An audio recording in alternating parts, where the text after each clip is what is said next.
Doutor Rodrigo, agora conte-me, como é que a medicina mensura a dor de um paciente? Essa é uma pergunta muito interessante, porque esse é um dos primeiros problemas que a gente vê no tratamento de dor. A gente tem uma expectativa de mensuração que é muito importante, né?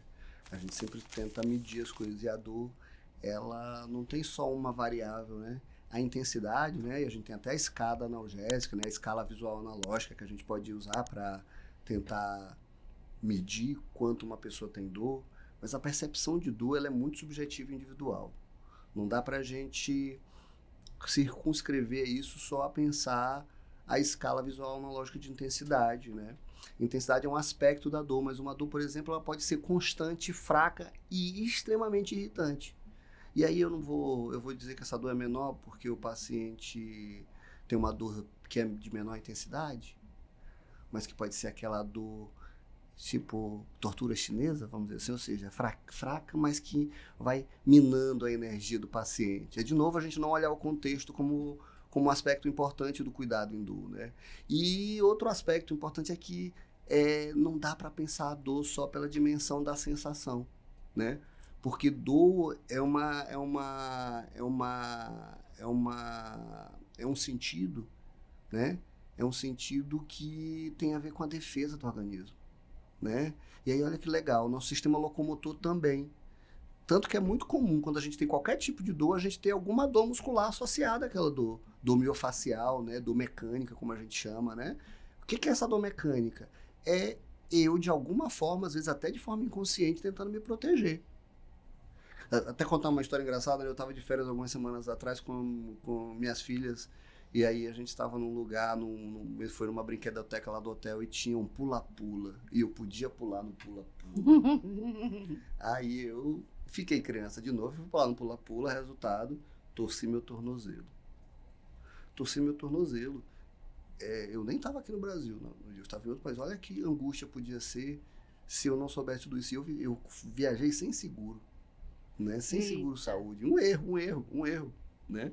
Mas aconteceu. E aí eu estou trazendo isso para pensar a dimensão de como seria angustiante se eu não tivesse o conhecimento que tenho sobre isso. E na hora que me levaram para a enfermaria lá, o médico falou assim, tipo, olha, a consulta vai ser $200. Eu falei assim, não precisa, eu já examinei aqui meu tornozelo, já vi que tá tudo bem, entende? Sou médico, E eu vi realmente, eu examinei e vi que eu não tava com, eu tinha obviamente dor, tinha acabado de torcer o tornozelo, tava enorme, mas eu vi que eu não tinha nenhuma coisa mais grave, né? Fiz o tratamento básico, mas, por exemplo, eu tenho algum desconforto até hoje, já estou com um mês que eu tive esse acidente. Tem um edema aqui que está gerando desconforto.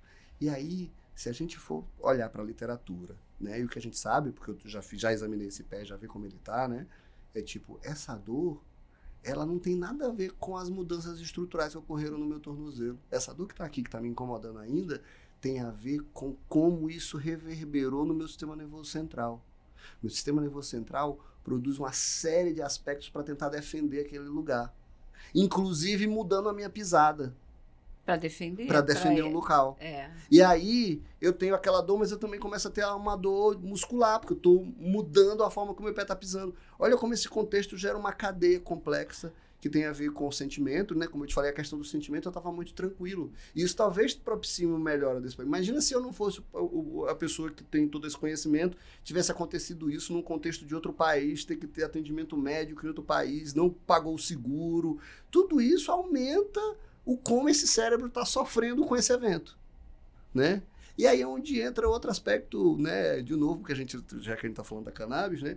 De como a cannabis consegue nos ajudar a ter essa visão multidimensional do cuidado da cannabis, do tratamento, né? Que a gente precisava ter não só com medicamentos, né? A gente precisava ter entendendo que esse paciente vai precisar, às vezes, de psicoterapia, vai precisar de fisioterapia, vai precisar de uma série de outros elementos. Mas muitas vezes a gente faz o quê? Medica.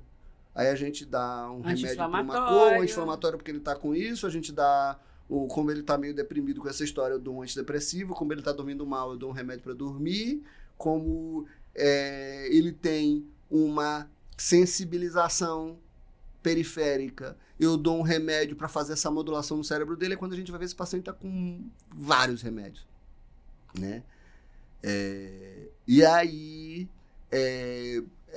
voltando à pergunta que você me fez inicialmente sobre como eu meço dor, eu não meço.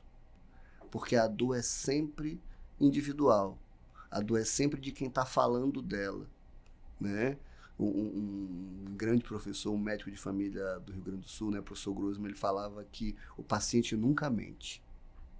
E eu gosto muito dessa frase dele, porque isso é o contrário do que a gente ouve na faculdade de medicina. Muitas vezes, já acha, né, que está exagerando. Já acha que o paciente... Já chega mentindo, sim, né? O professor Grossman estava falando quando ele falava isso é que ninguém sai de casa e vai te procurar à toa. Aquele paciente pode não estar falando exatamente o que está acontecendo com ele. Ele está te falando como ele está interpretando o que está acontecendo com ele. Você é que estudou, ou pelo menos quem deveria ter estudado, para tentar compreender esses mecanismos de adoecimento. Entende? Ninguém sai de casa e tem o trabalho, porque é um trabalho também, né? Inventar uma desculpa para ir no médico para conseguir um atestado, ou para fingir que eu estou com dor. Entende?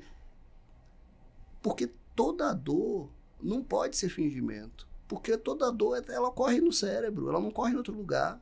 Ela ocorre nesse cérebro que está pensando, esse sistema locomotor de defesa, que está pensando como se livrar de um evento que é potencialmente danoso para ele, né?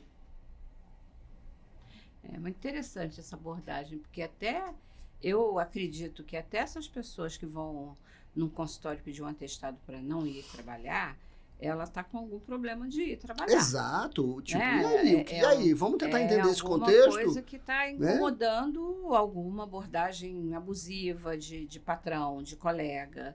Exato, não estou bem com o meu trabalho. E aí a gente precisa discutir isso. E aí, o que está acontecendo? Por que você não quer ir para o trabalho? Né? O que está te fazendo lidar dessa forma com isso? É uma dor. É uma dor. Ele está indo Exatamente. lá, saiu da casa dele. É isso. Para pegar um atestado para não ir trabalhar, porque alguma coisa está doendo nele. E aí, claro, nosso papel é muitas vezes dar o atestado, mas também ajudar o paciente a interpretar aquela dor. E se dá ou não dá o atestado, é parte de um plano terapêutico que vai ajudar aquela pessoa a sair daquele lugar. Uhum. Né? E não simplesmente julgar.